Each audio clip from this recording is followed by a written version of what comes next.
Conseiller Caveri, vous vous êtes rendu à Bruxelles du 10 au 12 octobre en votre qualité de chef de la délégation italienne au comité des régions pour la session plénière de ce même comité qui s'est déroulée dans le cadre des Open Days.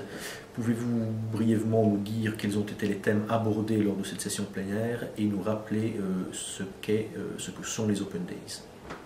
Bon, les Open Days, c'est le moment historique désormais des régions et des communes en Europe. C'est le moment où surtout le comité des régions s'engage pour faire connaître les différentes réalités. Nous savons qu'il y a à peu près un peu moins de 300 réalités régionalistes dans les 27 pays membres.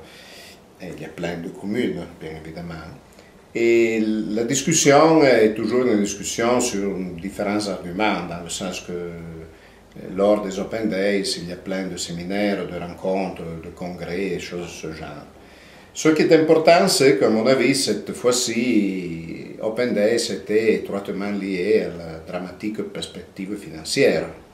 Et donc aux grandes préoccupations qu'il y ait aujourd'hui un phénomène centraliste, parce que on sait dans l'histoire du fédéralisme, mais même dans l'histoire des États-nations, quand il y a un moment de difficulté, surtout financière, il y a une tentative de centralisation.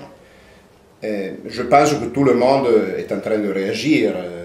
Dans la délégation italienne, lors de la discussion, on a souligné que c'était un danger qu'on avait soulevé lors de l'approbation de la part des institutions européennes du nouveau pacte sur la gouvernance, le vieux pacte de stabilité. Malheureusement, les choses se sont démontrées réelles. Donc, aujourd'hui, il faudra de plus en plus contrecarrer cette logique centraliste qui n'est pas seulement centraliste sur Rome, mais aussi sur Bruxelles.